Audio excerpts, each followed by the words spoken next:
Buongiorno, buonasera, benvenuti amici, welcome my friends. My name is Vincenzo. Welcome to my channel, Fountain Pen Therapy. I got a little gem for you guys. Been waiting for this one for a while. Finally, Majohn's done it. Stay tuned.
Okay, so here we are with the pen.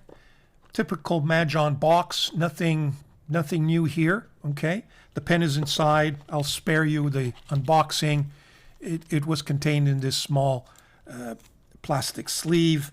There is the little manual, both in, I guess, what is probably Chinese and English, how to fill various filling system pens. So they're all in one comprehensive manual. One thing you should note is that this is a piston filler, and I didn't see any wrench provided in that box. And it's not the first time that Majohn charges us or may charge us for a wrench removal tool, or a tool that can open up that piston. I know they charged us, I believe, to remove one of the nibs. I think it was the P136 nib. In any event, we shall see, but I've got something to suggest for you a little bit later on in the review. First thing to notice is that this pen is a nice size. It's got some girth, and it does resemble the Dolce Vita and various other versions of it, except of course that this resin or acrylic is not as sharp and as intricate as the Dolce Vita for obvious reasons. Now, in terms of the band, nice gold band, kind of a wave motif there. You've got those three bands, one in the center, one accompanying the clip, and one at the bottom finial. Both finials are kind of little points there. So this one's smaller than that one. Well, not really. The same thighs, both pointed. The clip is extremely stiff. I would say unusable, but as you can see, it's got a turned up tip there, which allows for it to be useful after all. So, and I guess that's the way this nib works. It's got a point up, so you can slide whatever fabric, etc., needs to be slid underneath. So there's the outside of the pen, classic look. It also comes in white, with a white barrel. And if this thing is as good as I think it is, I may very well order the other version of this pen, but I'll wait a little while just in case other colors come out. On the barrel, you see engraved Majohn. Actually, no, it's Moon Man. Whoa, Moon Man. Kaweko beware. Here we go. How many turns to open? Let's just start that all over again. That's 1. That's 2. 2 1/4. So 2 1/4 to reveal this beautiful number 8 size nib. Let's just hope it writes as beautiful as it looks. I got to tell you, there's an engraved, I guess that's the logo, with Majohn and Majohn Exposition, is it? Or Expedition? Expedition M. There's the ink window, and it's a piston filler. Very smooth. Apparently copper piston filler. Very nice. Extremely comfortable. Okay. No complaints there. The threads here are very smooth. The very gradual step down here, you don't feel it, so you can hold the pen a little higher up, although it is a little short if you do. So it really is meant, I think, to be used right at the tip of that flare. Little short if you use it or if you grab it anywhere on top, but it's still doable. Nothing serious. Does it post? Yes, it does. A little bit of weight is added for obvious reasons, but very comfortable. I think fairly balanced. Not the best, not the worst. I think is very, very acceptable. So there you have the posting. And I think the posting, well, let me just see here. You see, I'm turning that piston with the posting. So I thought it was posting beyond that piston, but it isn't. It's right on, which is unfortunate. All they had to do is go just a few centimeters or a few millimeters lower, and it would have been fine. But so you got to be careful, okay? If you do post it, you got to be careful because you do unscrew that piston mechanism. So there you have it. Now, what else did I? Oh, yes. With regard to the piston, that mechanism does not have any notches, any square notches, but it does have two. Difficult for the camera to pick it up, but it does have. Let me just see where I can find it and maybe let the camera do the rest. Even I am having a hard time finding them. I believe there's one right there. And what I notice is the Asvine wrench does fit in there. There we go. You see, it does fit in those two notches. So I got a feeling you could use this one. Does the Ongdian wrench fit? No. I thought it did. No, it doesn't. But the Asvine fits nicely. Yeah, the Asvine fits nicely. Let me try the Ongdian again, just to make sure. Because I thought, yeah. No, well, does the Ongdian? No, the Ongdian doesn't grab both sides. So the Asvine does, which is good news because I've got several of these. So as you could see, it would work. It doesn't. I try unscrewing this part.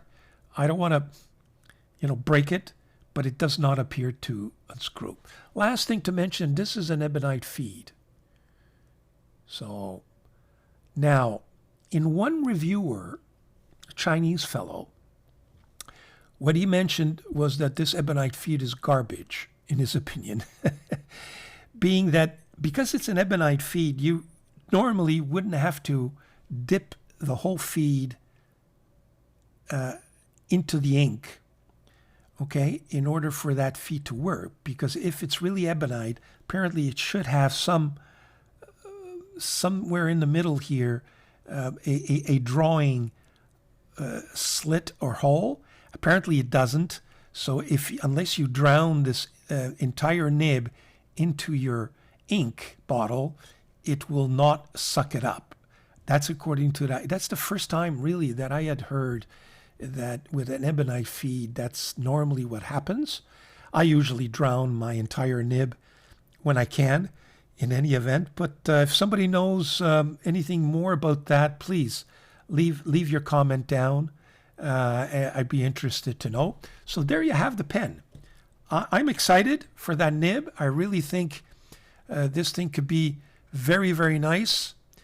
So I will post a measurement table and then proceed to a writing sample. Stay tuned. Okay, I almost forgot to do the comparison before we go any further with the measurements. Let's do the comparison. Here's the subject pen right here. As you can see, it's compared to, this is a Wancher. This is a Marta Modena Dolce Vita. This is the Dolce Vita DV Premier version 2, so it's the modern Dolce Vita.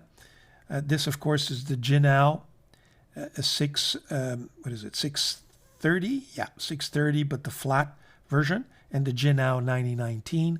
I have these two there because I'd like to compare the nibs, if you will, because these are the only two from the rest of the many that have that number 8 size nib. So those are the pens. As you can see, the subject pen is the shortest. It's even shorter than the 630 here. So there you have it. Be right back. Okay, here are the pens uncapped, if you will, and of course the first three have number 6 size nibs, so you really can't compare the nibs. These are the 3 nibs that are size number 8, but there you have them. Now, just kind of close up there, or give you an idea of what these nibs look like.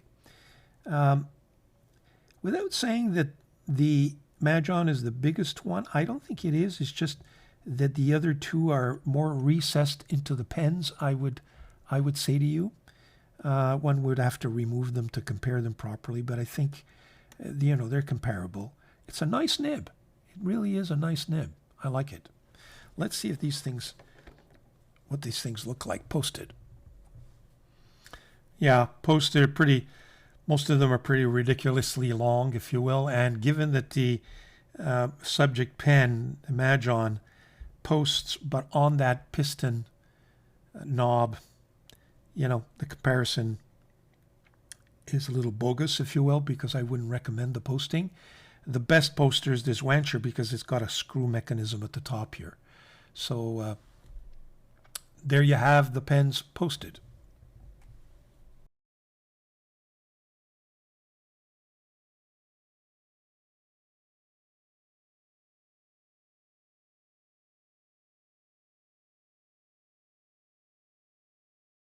Okay, so we're back for the writing sample.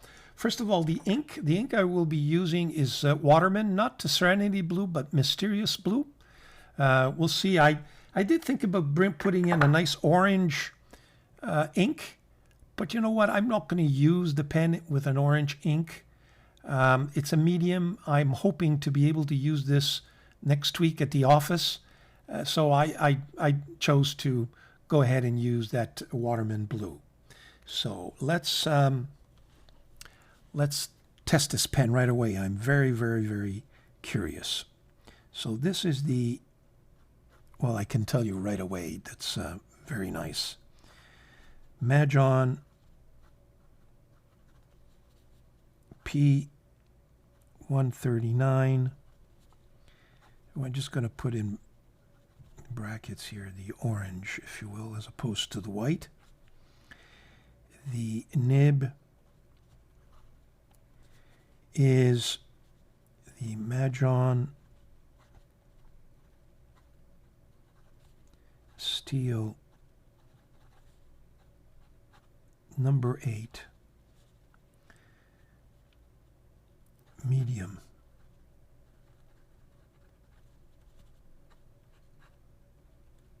Nib. The ink I'm using today is Waterman.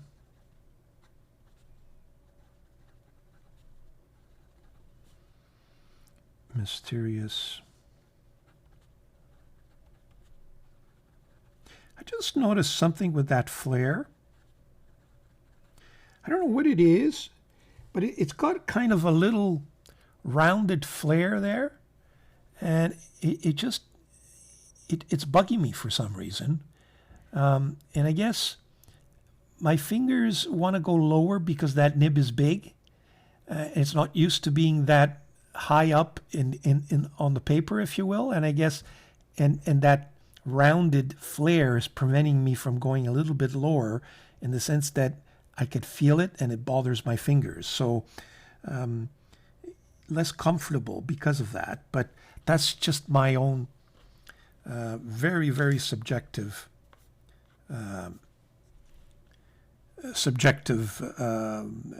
criticism or comment, if you will. Now, this nib has got some spring to it, and it's extremely wet. Does it have any line variation? I'm not good at these lines. Yeah, I think it does.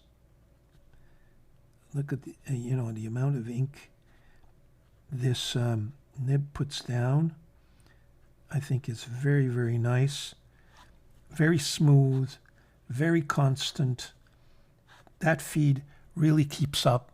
Really, really happy with this nib. Very, very nice. Reverse writing.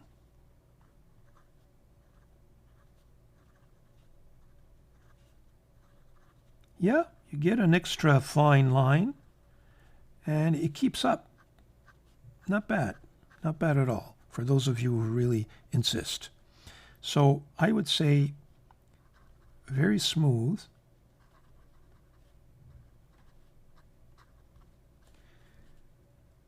Very wet.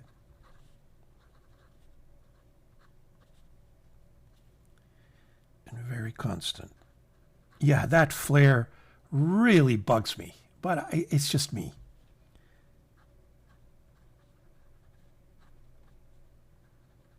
It's a huge, huge, huge nib. Yeah, absolutely. Okay, so likes, dislikes. You know what? I like the design of this pen, even though it, resembles the Dolce Vita, let's face it. But, it's got its own differences, and that number 8 size nib is just very nice. So the nib, no doubt, is build quality is fairly good. Can't complain, really. Dislike, it's that resin acrylic, plastic, call it whatever you want. Had they just made a little bit of an effort, maybe they didn't want to copy the kind of cracked ice look of the Dolce Vita, so they went with this kind of flat orange. It just makes the pen look cheap, which is unfortunate, but that's my own.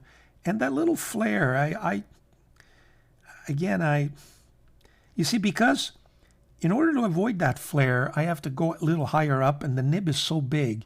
So maybe it's not the flare. Maybe it's just the fact that I'm not used to writing with such a longer number 8 size nib. So there you go. Value, I think this thing, I'll put the exact price up on the screen, but it's, approximately $65 I think it was going for. But again, I'll correct that value. Go-to pen? Yeah, absolutely. I mean, I'm going to have to get used to it, but I would say go to 10 on 10, 8 on 10, sorry, because I have to get used to it. But that's me. So there you have it. The Majohn P139. Congratulations to Majohn. It's gone the number 8 size route. So now we've got Asvine, Dieman. Asvine? No, Asvine does Asvine have number 8? I don't think so. No. So we have Dieman, we have Winsung, we have Jinao, now we have Majohn, and unless I'm mistaken, I think we're waiting for Asvine, or maybe something escapes me. There you have it. So I hope you enjoyed that review. If you liked that review and you've got this far, please subscribe. It helps the channel. Thank you very much. Grazie molto. Thank you. Have a great week. Stay tuned. I've got that Tami pen, that spaceship or warship, spaceship model, whatever they call themselves. Stay tuned. I'll probably post that later on in the week. Take care, folks.